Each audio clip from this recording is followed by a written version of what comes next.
So I'm reading Walter Russell's The Secret of Light, and I came across this chapter. It's called The Life Principle, and it has to be one of the most enlightening chapters of any book I've ever read. So I'm going to read it to you. The Life Principle. For centuries, man has been searching for the life principle in germs of matter. He might as well cast his nets into the sea to search for oxygen. There is no life in matter, nor is there death, for matter is but motion. Motion begins and ends, to begin again, but life is immortal. It has no beginning, it has no endings, it cannot die. Man has long believed his body to be his self, the person, the being.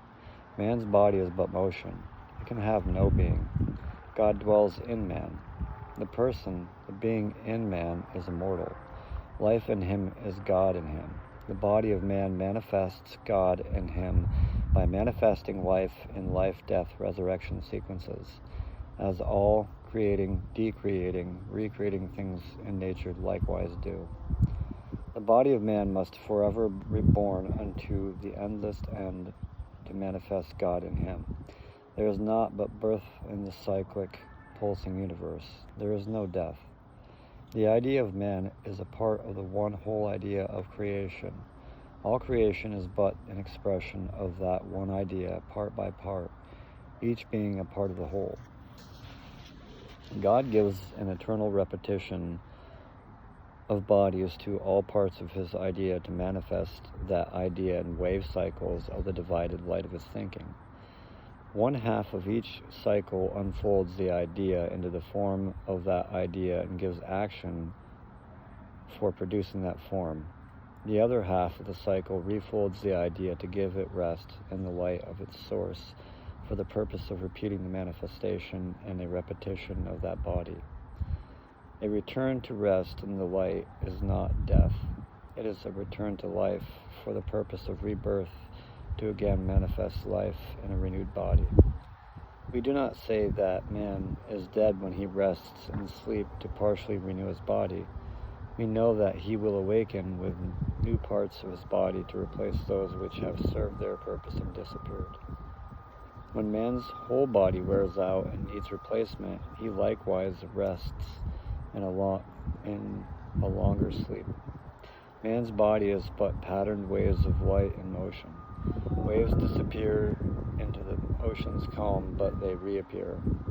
The ocean is a part of the idea of creation. Waves express the idea of the power of the ocean, but the power and the idea are in the calm of the ocean, whether expressed by waves or not. The turbulence of the ocean springs from its calm, just as the movement of the lever springs from its still fulcrum. All motion is a two-way extension of stillness. We do not think that the ocean is dead while it is rest in its calm, for we know that it will again manifest its power by waves of motion when desire is strong enough in it for manifesting it by motion. Waves of light which give transient form to a man's body are but his body. They are not the man, nor the man idea. The body of the man is an extension of other waves of Father, Mother, Light, and the Sun, and the idea of man exists in the still light which centers the Sun. Man can never die, for he is omnipresent light, and he exists everywhere. Likewise, man's body cannot die, for man's body manifests immortal man, and immortal man always has a body in which to manifest. This body which extends from the earth disappears into the heavens and the earth, but that which disappears to sensed man of earth has not ceased to be, for its pattern has been recorded for repetition. It still is and will reappear. The senses of man are not attuned to the rest of the cycle of man's bodily journey from disappearance to reappearance, but man's knowing reaches out over the entire cycle, and man can know eternal repetitiveness of his body when he knows God in him. When water disappears beyond the senses as water vapor and gases, we know they will reappear as water when they have completed their cyclic journey. As man knows the light in him, he will as surely know that he will return for aeons to complete the purpose of manifesting his Creator as one part of the whole idea. That purpose cannot be completed in one life cycle, nor in 10 times 10 million life cycles. Man has but begun to express the man idea on this planet. He still has a long way to go, and the body he needs in which to manifest will return to him as surely as the light of day reappears from the darkness of night into which it has disappeared. What happens after death? The unanswered mystery of where do we go when we die needs a comprehensive answer. Abstractions and theories are not satisfying. Nature's processes are simple and are all alike. What happens to one thing which disappears happens to all things. There are no exceptions to this process of nature. All things in the solar system come from the sun and return to it. The life germ for which man is seeking is in the sun. The idea of man is in the sun. Likewise, all idea of all things is in the sun awaiting birth into form.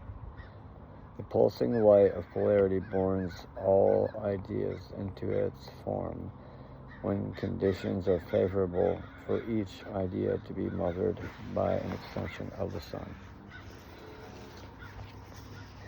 Everything in nature is a moving extension from the still point of the one light. The center of the sun in our solar system is the point of still light from which everything in the entire solar system radiates spirally, toward which it gravitates spirally for its resurrection into another cycle. The sun is the seed of the solar system from which all manifestation of idea in this entire system extend, and to which they return. Motion is for the sole purpose of manifesting idea. All idea springs from a state of rest in its seed. As it unfolds from its seed, it refolds into it. It therefore follows that motion is a seeming two-way extension, retraction from and to a point, and has no existence save to senses which sense but the extension and not the voiding simultaneous reaction. All the suns of all the heavens are centered by the still points of omnipresent light from which all idea extends and returns. Suns are seeds of idea. From those seeds all form emerges. To those seeds all form returns. The sun has been extended from the sun. No, the earth has been extended from the sun for that very purpose. Organic life is part of God's one whole idea. Organic life cannot be expressed in form in the sun, although the idea of it is there. Everything which appears on earth as form of idea is in the sun as concept of what idea of that idea in the seed. The seed is the father light which extends its idea of man and other creating things out into far space where its children, the planets, have sufficiently cooled to manifest the man idea in organic form. Suns are crucibles which born their children, the earths, and set them out to cool in order that God's idea, which is in the formless suns, can manifest form in the sun's extensions. Suns are the seeds of creation. The Creator scatters his seeds of light throughout all space to father and mother all borning imaged forms of his imagining. In the still center of suns is all idea for borning into the images of God's imagining, but in the oneness of this light of suns they are without form and void. All seeds are without form and void, even though the pattern of all idea is in them. The oneness of incandescent suns must be divided and extended to cooling earth before the idea of the mineral, vegetable, and animal kingdoms can sequentially unfold to prepare the way for man's unfolding from his seed in the sun. All expression of idea of earth is likewise in the sun and must be extended to earth for manifestation. Mountains and oceans are in the sun, but also all things else. The crying sound of a newborn babe, the roar of an avalanche, or the street noises of a city. All these are light, and such expressions of the light are possible only through division and extension of the one light into the two which manifest the one.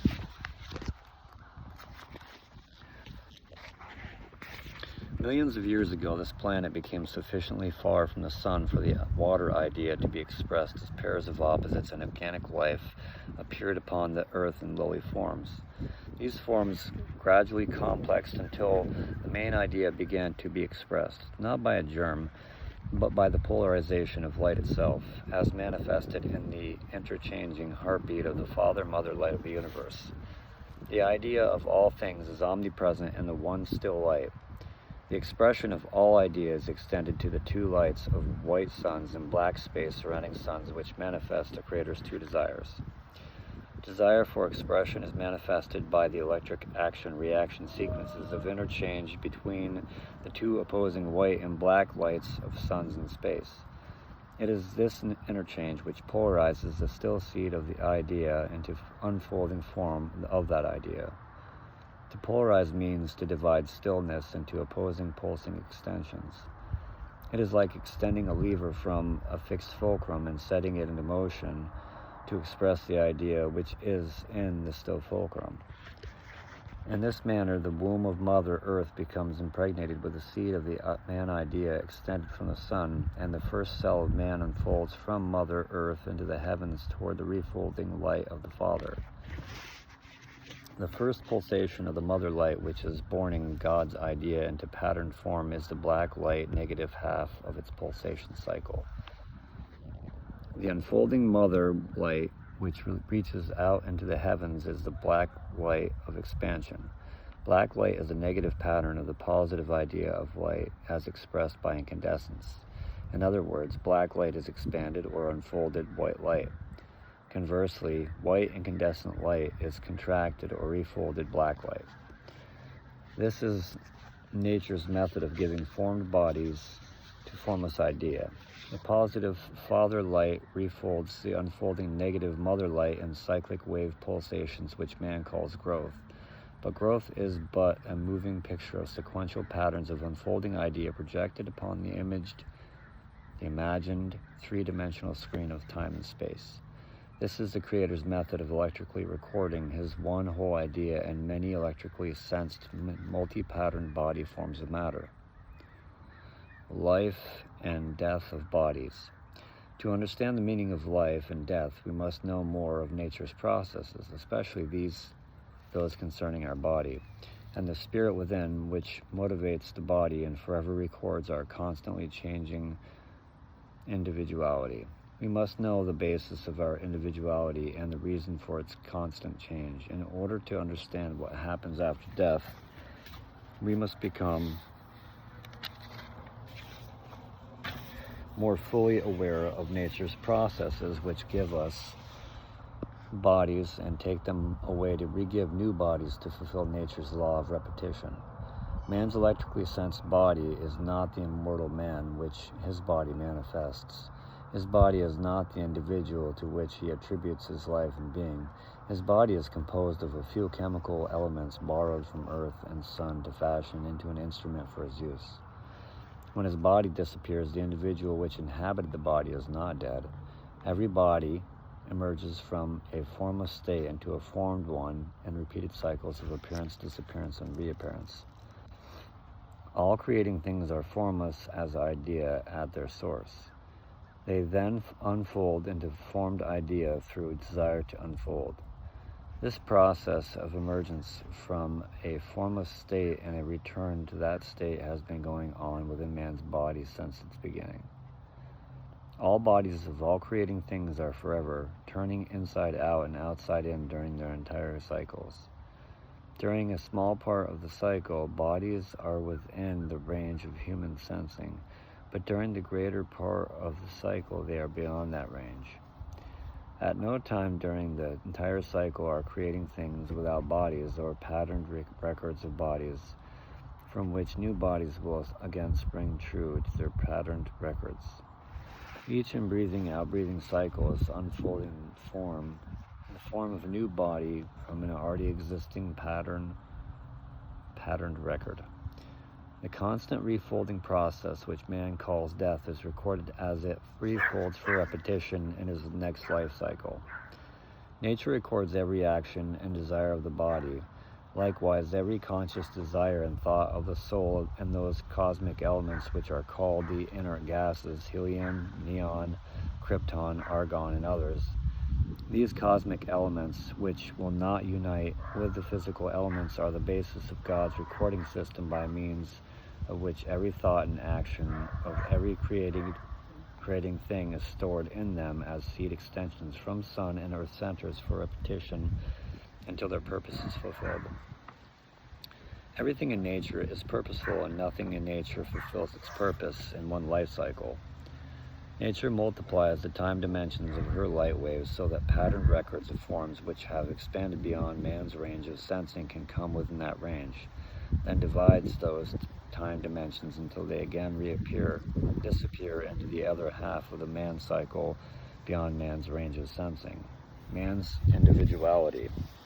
Man's greatest difficulty in comprehending what happens after he disappears in death is due to the lack of comprehension of his immortality, which never disappears. His visible body would be useless if it were not centered by his invisible immortal self, soul, or person.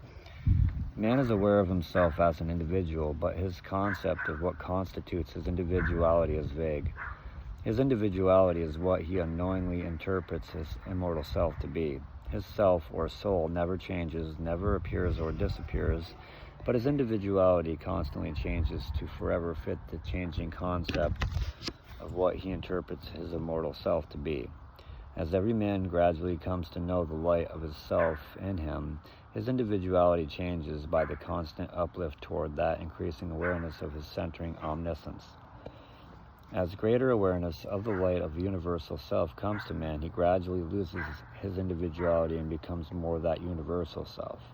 When mankind has become fully aware of God in him, the play of man on this planet is finished, his purpose fulfilled, and the individual man ceases to be. Man loses his expression of life and matter to find eternal life in the light. There is no death. Know thou that divided lights which record my knowing are lights of suns, and darknesses born of suns. All imaged forms of my all-knowing are born from dark to light, and mirrored back to dark for endless borning and delight. Within still centers of my suns is my all-knowing. The still light of my knowing lights of my thinking interchange to manifest my knowing in moving forms of my imagining. Wherefore I scatter seed of my all-knowing throughout my kingdom as light of many sons, and children of those many sons, to father and mother my all-knowing and moving forms of my imagining. And behold, each son of my divided thinking fathers a whole universe of my imagining, giving light to its unfolding dark, to forever quicken dark by light. In this wise, all quickened idea of me within heavens of earths and suns unfolds from dark wombs of earths to light of suns, to refold within tombs and wombs of earths, for reburning unto heavens of earths and suns. In this wise is my desire to give fulfilled by equal taking of my giving for multiplied regiving.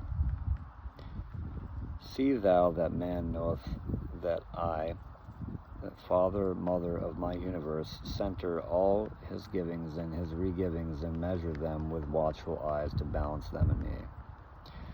Say thou to him that his moving is my moving, for without me he can in no wise move, e'en to manifest me in his moving. So there you go. Walter Russell. When I started reading this book, I realized that there was a lot of things that I most likely wouldn't understand. And so rather than reading it to understand, I'm reading to read. And it's been a really kind of mind-blowing book. A lot of dry thoughts, but this chapter has more life and vibrancy in it than anything I've read in the book so far. It was very enjoyable for me. Anyway, there you go. See you next time.